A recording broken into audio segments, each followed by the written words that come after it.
जोश Shapiro, mark कैली या रॉय कपूर, कमला Harris किसे चुनेंगी अपना उम्मीदवार। नमस्कार, मैं खुशी और आप देख रहे हैं भारत न्यूज 360 टीवी।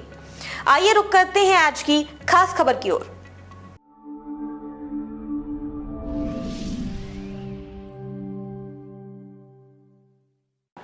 संभावित उम्मीदवारों की लिस्ट पर डालें नजर।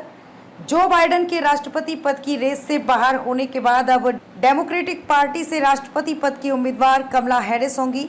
अमेरिका में सत्तारूढ़ डेमोक्रेटिक पार्टी के कई बड़े नेता और जो बाइडेन ने कमला हैरिस को डेमोक्रेटिक पार्टी के राष्ट्रपति पद के उम्मीदवार के रूप में समर्थन दिया है। हालांकि अब सवाल है कि डेमोक्रेटिक पार्टी का उपराष्ट्रपति कौन होगा।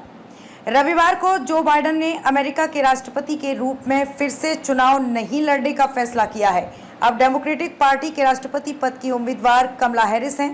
पार्टी के अन्य राजनेताओं और कार्यकर्ताओं का कमला हैरिस को जमकर समर्थन भी मिल रहा है। हालांकि अब सभी के मन में ये सवाल है कि आखिर उनका उपराष्ट्रपति कौन होगा।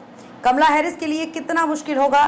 डेमोक्रेटिक पार्टी के उपराष्ट्रपति पद का उम्मीदवार कौन होगा, इसका फैसला करना बेहद मुश्किल होगा। किसी एक का चयन करना डेमोक्रेटिक पार्टी के लिए इसलिए आसान नहीं होगा क्योंकि सभी उम्मीदवार इस पद के लिए सही मायने में बेहतर हैं। बता दें कि उपराष्ट्रपति पद का चयन आमतौर पर कई महीनों तक चलती है। हालांकि इस बार ये प्रक्रिया और तेजी से होगी क्योंकि 19 अगस्त को शिकागो में डेमोक्रेटिक नेशनल कन्वेंशन शुरू होने जा रहा है। संभावित उपराष्ट्रपति पद के उम्मीदवारों पर डालते हैं एक नजर। इस बात को लेकर अटकलें लगाई जा रही हैं कि कमला हैरिस अपने रनिंग मेट के रूप में किसे चुनेंगी। कमला को ये निर्णय डेमोक्रेटिक नेशनल कन्वेंशन से पहले ही लेना होगा। अगले महीने शिकागो में पार्टी के नामांकन सम्मेलन से पहले उपराष्ट्रपति पद के उम्मीदवारों पर सबकी नजर बनी हुई है। तो आइए संभावित उपराष्ट्रपति पद के उम्मीदवारों पर डालते हैं एक नजर।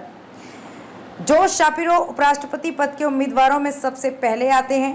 पेंसिल्वेनिया के 51 वर्षीय गवर्नर जोश शापिरो अगर ये उम्मीदवार घोषित होते हैं तो इलेक्टोरल वोटों को मजबूती मिलेगी क्योंकि पेंसिल्वेनिया इस चुनाव में सबसे महत्वपूर्ण स्विंग राज्यों में से एक है।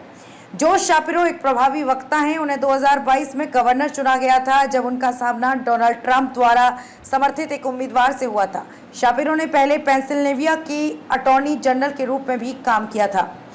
दूसरे मार्क कैली, जो दूसरे नंबर पर आते हैं वो है मार्क कैली। 60 वर्षीय पूर्व एस्ट्रोनॉट और अमेरिकी नौसेना के कप्तान मार्क कैली 2020 से एरिजोना के सीनेटर हैं। वे एक और स्विंग स्टेट का प्रतिनिधित्व करते हैं जिसे बाइडेन ने 2020 में ट्रंप पर बहुत कम अंतर से जीता था। कैली की पत्नी पूर्व डेमोक्रेटिक कांग्रेस वुमन गैब्रिएल गिफोर्ड्स है जो 2011 में लगभग मौत के मुंह से बाहर आई थी। खबरों में अब तक के लिए बस इतना ही। फिर होगी आपसे मुलाकात ऐसी ही एक और बड़ी खबर के साथ। तब तक के लिए नमस्कार और देखते रहिए भारत न्यूज 360 टीवी। ऐसे ही लेटेस्ट अपडेट्स के लिए हमारे चैनल भारत न्यूज 360 टीवी को सब्सक्राइब करना ना भूलें और तुरंत नोटिफिकेशन पाने के लिए बेल आइकन प्रेस जरूर करें।